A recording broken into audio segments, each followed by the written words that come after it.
ہمارے ہاں یہ اکثر دیکھا گیا ہے کہ ہمارے ساتھ کوئی بھی ظلم ہو، کوئی بھی زیادتی ہو، کوئی بھی زیادتی کر رہا ہو، ہم خاموشی سے اسے برداشت کرتے رہتے ہیں، سہتے رہتے ہیں، کہیں پہ ہم مزاحمت کا اظہار نہیں کرتے، کہیں اس کے خلاف آواز بلند نہیں کرتے، اور اس کا نتیجہ یہ ہوتا ہے کہ وہ زیادتی بڑھتے بڑھتے زیادتی کرنے والا اتنا دیدہ دلیر ہو جاتا ہے کہ وہ آگے مزید ہم پہ ظلم و ستم ڈھاتا رہتا ہے، اور اسے اندازہ ہو جاتا ہے کہ ان لوگوں کے اندر دم خم نہیں ہے، لہٰذا ان پر مزید زیادتیاں کیے جاؤ، کوئی بولنے والا نہیں ہے، اور اس کا نتیجہ یہ ہوتا ہے کہ پوری قوم ایک غلامی کا شکار اور ذہنی غلامی کا شکار ہو کر بلکہ جسمانی غلامی کا بھی شکار ہو جاتی ہے۔ پرانے زمانے کی ایک حکایت ہے سرائکی زبان کی، جس کو میں نے اردو میں ڈھالنے کی کوشش کی ہے، جس کے اندر ہمیں ایک مزاحمت کا ایک انداز دکھائی دیتا ہے، جس کا عنوان ہے نانی بڈڑی دا پھلا۔ پرانے زمانے کی بات ہے کہ ایک بستی میں ایک بڑھیا رہتی تھی، اس کا ایک بیٹا اور ایک بیٹی تھے۔ بیٹا روزگار کی صورت میں کہیں دوسرے ملک چلا گیا، بیٹی کی شادی ہو گئی اور وہ ہنسی خوشی اپنے گھر میں آباد تھی، اور وہ بھی کسی دوسرے شہر میں تھی۔ بڑھیا گھر میں اکیلی تھی، وہ ہر وقت اپنے بچوں کو اپنے یاد کرتی رہتی تھی، اپنے نواسوں کے لیے مختلف چیزیں جمع کرتی رہتی تھی، جس میں پھلے، جس میں بھنے ہوئے چنے، مونگ پھلی اور طرح طرح کی چیزیں جو ہیں وہ ان کی پسند کی وہ جمع کرتی رہتی تھی۔ جیسے ہی وہ آتے وہ انہیں کھلاتی اور وہ خوش ہوتے اور نانی کی تعریفیں کرتے ہیں، اور اس کے دل کو ٹھنڈک پہنچتی۔ ایک روز اس کی بیٹی وہ آئی اور اس کے گھر میں آئی، اور اس کے بچے بھی تھے۔ ان میں سے اس نے جو بھی چیزیں اس کے لیے جمع کی ہوئی تھیں ان بچوں کے لیے وہ ان کو دیں، انہیں کھا کر بہت ہی ان کو مزے لیے اور نانی کی خوب تعریفیں کی۔ دوسرے روز اس کے ایک نواسے نے فرمائش کر دی کہ نانی مجھے مکئی کے پھلے بہت پسند ہیں، لہٰذا مجھے کہیں سے پھلے بھنوا کے دیں۔ بڑھیا نے مکئی کے دانے لیے اور انہیں بھنوانے کے لیے قریب ہی ایک تنور پہ چلی گئی، وہاں پہ انہوں نے اس کو مکئی کے دانوں کو پھلے بنوائے اور واپسی پہ آئی۔ وہ اپنے خیالوں میں مگن تھی کہ اس کا پاؤں جو ہے وہ پھسلا، اور اس کے پاؤں پھسلنے سے وہ سارا یہ جو چنگیر تھی سر پر رکھی ہوئی پھولوں کی وہ نیچے گر گئی، پھلے پوری زمین پر بکھر گئے، اور وہ سخت پریشان ہوئی، ان کو چننے لگی۔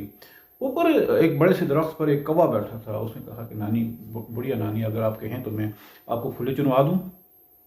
اس نے کہا بھائی اس میں اللہ آپ کو اجر دے، یہ اچھی بات ہے، آپ مجھے پھلے چنوا دیں۔ اس نے آ کر نانی کے پھلے جتنے بھی زمین پر گرے ہوئے تھے وہ ایک ایک کر کے اس کی چنگیر میں ڈالنا شروع کر دیے۔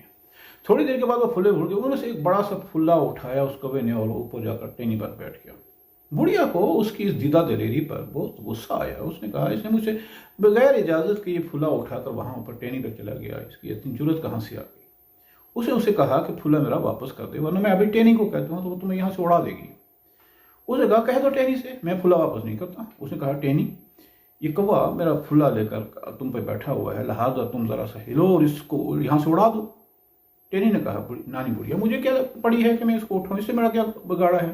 اس نے کہا اچھا تو اس پھلے کو، اس کوے کو نہیں اڑاتی تو میں جا کر ترخان سے کہتی ہوں، وہ تمہیں کاٹ دے گا۔ اس نے کہا چاہو ترخان سے کہو، مجھے اس کا کوئی ڈر نہیں ہے۔ بڑھیا ترخان کے پاس پہنچی اور کہا کہ ترخان، یہ ٹہنی میری بات نہیں سنتی، لہٰذا تو اس کو کاٹ دے۔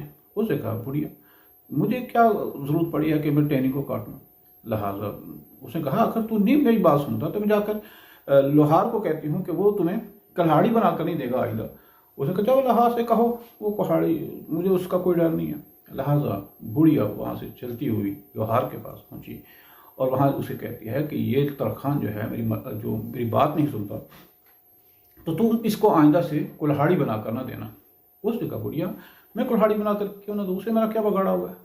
اس نے کہا اچھا تو میری بات نہیں سنتا تو میں جا کر بادشاہ سے کہتی ہوں کہ بادشاہ تمہیں یہاں سے باہر نکلوا دیتا ہے۔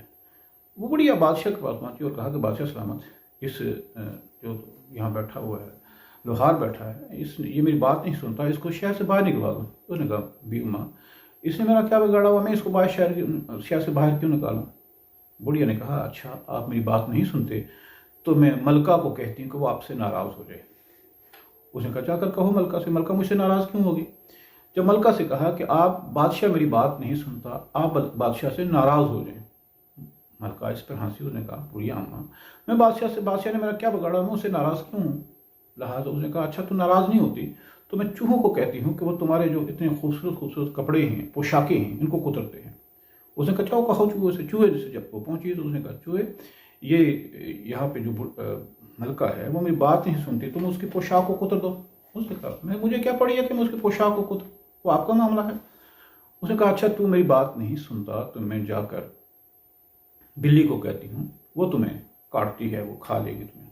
اس نے کہا چاہو کہو۔ بلی کے پاس پہنچی بڑھیا، بلی کے پاس پہنچتی ہے۔ اس نے کہا بلی یہ جو چوہا ہے یہ بادشاہ کے ملکہ کی پوشاک نہیں کاٹتا، لہٰذا تو اس کو کھا لے۔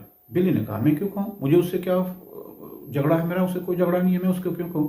اس نے کہا اچھا تم نہیں کھاتی تو میں جا کر کتے کو کہتی ہوں کہ وہ تمہیں کاٹتا ہے۔ کتے کے پاس پہنچی، اس نے کہا کتے کتے یہ بلی جو ہے میری بات نہیں مانتی، لہٰذا تو ایک کام کر کے اس کو کھا لے۔ کتے نے کہا مجھے کیا پڑی ہے کہ میں بلی کو کھاؤں، بلی نے میرا کیا بگاڑا ہوا ہے۔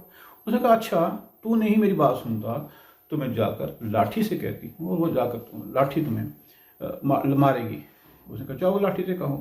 لاٹھی کے پاس پہنچی، اس نے کہا لاٹھی یہ کتا میری بات نہیں سنتا، اس کو تو مار۔ اس نے کہا میں کیوں ماروں لاٹھی، کتے نے میرا کیا بگاڑا۔ اس نے کہا اچھا تو میری بات نہیں مانتی تو میں جا کر آگ سے کہتی ہوں، وہ آگ تمہیں جلا دے گی۔ بڑی آ جا کر آگ کے پاس پہنچتی ہے۔ اس نے کہا آگ میں بڑی امید لے کر آئی ہوں، یہ لاٹھی میری بات نہیں مانتی تو اس کو جلا دے۔ اس نے کہا بھائی مجھے کیا پڑی ہے کہ میں اس کو جلاؤں، لہٰذا بڑی آ جا کر اس نے کہا اچھا نہیں کہتی تو میں جا کر دریا کو کہتی ہوں کہ وہ تمہیں بجھا دے گا۔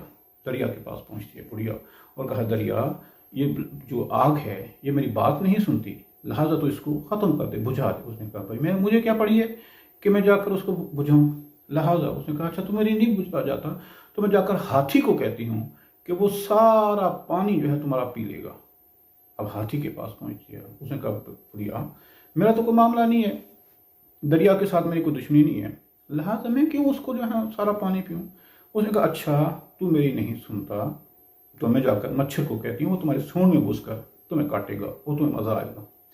اب بڑھیا جا کر تھکی ہاری جا کر اس کے پاس پہنچتی ہے اور کہتی ہے کہ مچھر میں پورے دن سے خوار ہو رہی ہوں، لہٰذا ایک کام کر کہ اس ہاتھی کی ناک میں گھس اور اس کو کہو کہ یہ میری بات کیوں نہیں سنتا۔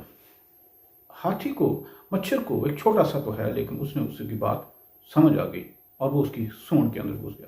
جب اس کے سونڈ کے اندر ہاتھی کی سونڈ کے اندر گھستا ہے تو وہ ہاتھی تڑپتا ہے، بلبلاتا ہے، اس کو بہت ہی جو ہے نا اس پہ زیادہ اریٹیٹ ہوتا ہے۔ تو اس نے کہا اچھا تو میری سونڈ سے نکل جا، میں ابھی جا کر دریا کا سارا پانی پیتا ہوں۔ اس نے جب دریا کے پاس ہاتھی پہنچا اس نے کہا نہیں مجھے نہیں پینا، میں جا کر آگ کو بجھاتا ہوں۔ جب وہ آگ کے پاس پہنچا اس نے کہا نہیں مجھے نہیں بجھانا، میں جا کر لاٹھی کو جلاتی ہوں۔ جب لاٹھی کو جلانے کے پاس پہنچی تو لاٹھی نے کہا نہیں مجھے کچھ نہیں کہنا ہے، میں جا کر کتے کو مارتی ہوں۔ جب کتے کے پاس پہنچی تو کتے نے کہا نہیں میرے ساتھ نہیں چھیڑنا ہے، مجھے نہیں مارنا ہے، میں جا کر بلی کو کاٹتا ہوں۔ بلی کے پاس جب وہ کتا پہنچتا ہے تو بلی نے کہا نہیں خدا کے لیے مجھے کچھ نہیں کہنا، میں چوہے کو ابھی کاٹتی ہوں۔ جب وہ چوہے کے پاس پہنچتی ہے تو چوہے نے کہا بھائی مجھے کچھ نہیں کہنا، میں آپ کو تیار ہوں کہ ملکہ کے کپڑے کتروں گا۔ جب ملکہ کے کپڑوں کے پاس جب چوہا پہنچتا ہے تو ملکہ نے کہا نہیں میرے کپڑے نہیں کترنا ہے، میں بادشاہ سے ناراض ہوتی ہوں۔ جب بادشاہ کے پاس پہنچتی ہے تو اس نے کہا بھائی مجھے کچھ نہیں کہنا، ابھی تمہارے کہنے پر ترخان کو شہر سے باہر نکلواتا ہوں۔ ترخان نے کہا بھائی مجھے شہر میں سے نہیں نکالنا ہے، مجھے ایک کام کرو، میں ابھی جا کر لوہار کہنے لگا میں ابھی ترخان کو کہتا ہوں کہ اس کو کڑھاڑی نہیں بنا دوں گا۔ جب ترخان کے پاس پہنچی ہے تو اس نے کہا بھائی مجھے کڑھاڑی سے کبھی انکار نہیں کرنا ہے، میں ابھی جا کر ٹہنی کو کاٹتی ہوں۔ جب وہ ٹہنی کے پاس پہنچتی ہے تو ٹہنی نے کہا بھائی مجھے نہیں کاٹنا ہے، میں کوے کو ابھی اڑاتی ہوں۔ جب کوے کے پاس پہنچتی ہے تو کوے نے کہا بھائی مجھے نہیں اڑانا، میں پھلا ابھی واپس کر دیتا ہوں۔ لہٰذا وہ پھلا اتنی مزاحمت کے بعد وہ پھلا کوے نے واپس جو ہے بڑھیا کے حوالے کر دیا۔ اب بات یہ ایک پھلے کی نہیں تھی، بات دراصل یہ تھی پھلا تو ایک معمولی سی چیز تھی، وہ بڑھیا کبھی بھی بنوا سکتی تھی، وہ اس کے پاس وسائل بھی تھے، اس کے پاس دانے بھی تھے، سب کچھ تھا، لیکن بات اصل میں یہ تھی کہ اس نے ناحق اس کے پھلے کو اٹھایا تھا اس کی اجازت کے بغیر۔ لہٰذا بڑھیا اگر احتجاج نہ کرتی تو کوے کا حوصلہ بڑھ جاتا اور کوا آئندہ کوئی بڑی واردات کرتا۔ لہٰذا اس بڑھیا نے کوے کو سبق سکھانے کے لیے وہ تمام اہتمام کیا اور بلاخر کوا وہ اس بات کو چھوڑنے پر مجبور ہوا اور وہ بیک فٹ پہ آ کر اس نے پھلے کو واپس کیا۔ لہٰذا بات یہ ہے کہ جب بھی کسی سے کوئی زیادتی ہو اور اس زیادتی کا اگر وہ منہ بند کر کے سہتا رہے گا، سنتا رہے گا، تو زیادتی کرنے والے کا حوصلہ بڑھ جائے گا اور وہ اور آگے بڑھتا جائے گا، ظلم بڑھتا جائے گا، ظلم بڑھتا جائے گا، اور جب وہ حدوں سے کراس کر جائے گا تو پورا معاشرہ ایک ظلم کا شکار ہو جائے گا اور پورے معاشرے کے اندر وہ ظلم سرایت کر جائے گا۔